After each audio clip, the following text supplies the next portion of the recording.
Hi there guys, welcome back. So we've got the semi-final teams for England and New Zealand, and there's some interesting selections. So we're going to have a look at those and then pick a combined 15 from these two starting 15s. Now before I go on, if you are excited about this semi-final and you want to get your England or New Zealand rugby stash, then please do go to the links below. Go to the England Rugby store. I've got an England and a New Zealand specialist link. Use the code RugbyAnalyst10 and then get 10% off anything you want to get. That'd be awesome. Now, getting back into these teams. New Zealand, the big selection was Scott Barrett coming in at 6. So we've got Kane dropping to the bench, Scott Barrett in at 6, and that really changes the makeup of this New Zealand pack. I mean, in quite a big way. So first of all, Scott Barrett is class. Let's say that, absolutely class. No problem him being in the team. And what it does give them is 4 line-out jumpers, which is amazing. They already had 3 amazing ones with the second rows and Kieran Reid, but now they've got Scott Barrett as well. And that will really give England something to think about, considering England are sticking with Curry and Underhill. Curry's kind of a new jumper, so they've got kind of 3/2.5 jumpers versus New Zealand's 4. So many more options. It's interesting. It's a bit scary. Anyway, also he brings loads more bulk and power than Kane. Kane's a good player, he's a strong guy of course, but Scott Barrett is that bit bigger. So, in defence he's going to maybe hit a bit harder, he's going to carry a bit harder. Is that to counteract, England's power in the pack? Possibly. And it is a type of selection that could force England to react, change maybe how they play. Probably not, but it will certainly make them think for sure. I mean, on the downside, I guess you could argue it's a slower back row. Of course it is. Sam Cane is quicker. However, Ardie Savea is super rapid and Kieran Reid is very quick as well. So, they're not losing a huge amount. England do have 2 whippets with Underhill and Curry. So flanker-wise, possibly they have the edge. If New Zealand can get quick enough to those breakdowns, they'll be fine. But, England might fancy their chances just getting to those breakdowns a tiny bit quicker. But it's a trade-off. I think it's a fair, it's a good call from New Zealand. Let's see if it pays off. Now for England, the big change is going back to Ford Farrell to Alangi. And again, this is fine. This is something they've done lots before. It's not a reaction. It's not a panic. They've played this way many times before, and they think it's going to be, good enough for this game, or it's the best option for this game.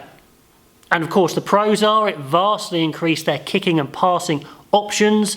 With Daly at fullback, it essentially gives them 3 playmakers to really manipulate the game, to kick where they want, to pass when they want, to move, their attack around exactly how they wish. And Ford has been on top form. It's not like he's just in there to add an extra playmaker. He has been playing absolutely great as well. On the cons, it's a bit slower. It's less powerful. In attack, it's slightly less potent running, even though they can create a bit more.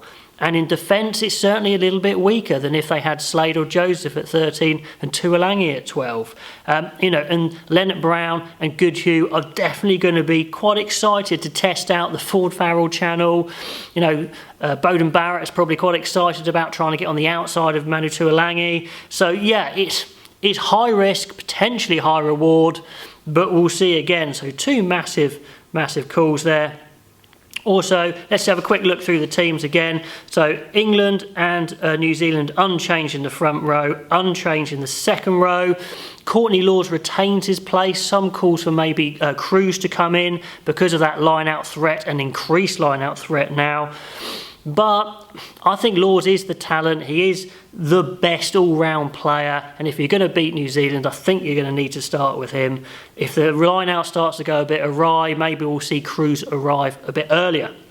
Back rows, like I said, England unchanged, trusting Underhill, Curry Underhill as their flankers. And of course, Big Billy at 8. He needs a big game.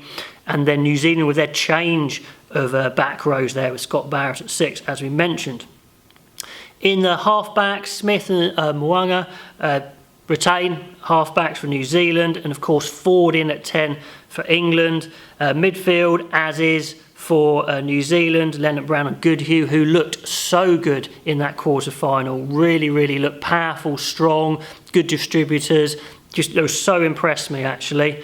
And then in the back three, staying the same, Bridge and Rees, I mean, unbelievable. If you were to tell them a year ago they would play, the majority of the World Cup, then start in the semi-final, I don't know if anyone would have believed you particularly, but they've been fantastic. And then England sticking with May, Watson and Daly, their classy back three, loads of speed there.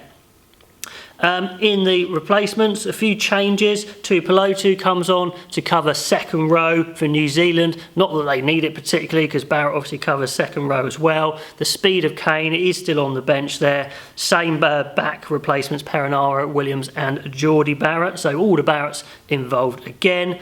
And of course, the more Barretts you get in a team, the better you are, I guess. For England, two noticeable changes is you have Wilson coming in for Ludlam, which is a fair change because Ludlam had been preferred up until this point.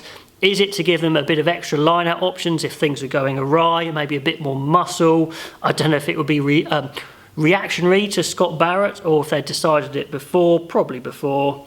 And then, unfortunately, we don't see Jack Nowell. His fitness race, maybe was he brought back too early? I don't know, but his fitness race is lost.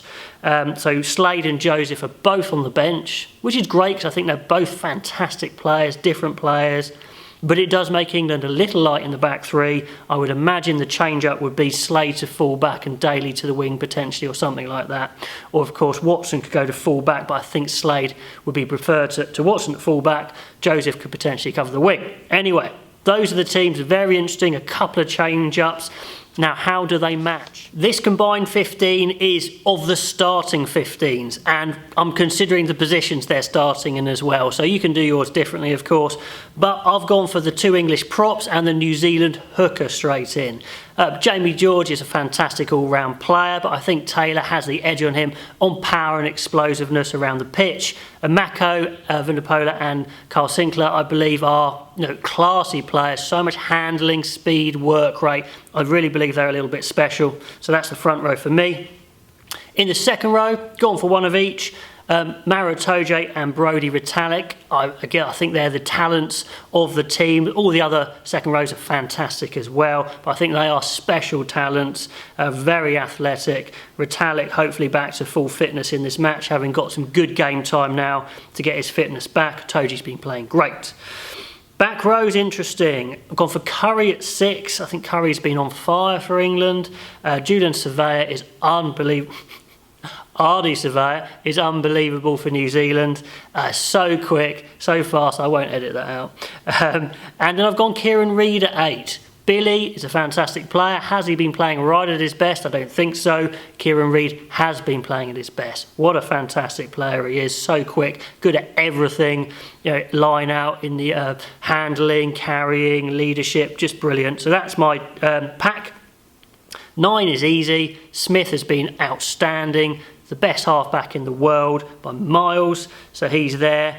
Then it's a choice between Ford and Mo'unga, so I'll probably go for Mo'unga because he's been so good the whole of the World Championships, Rugby World Cup.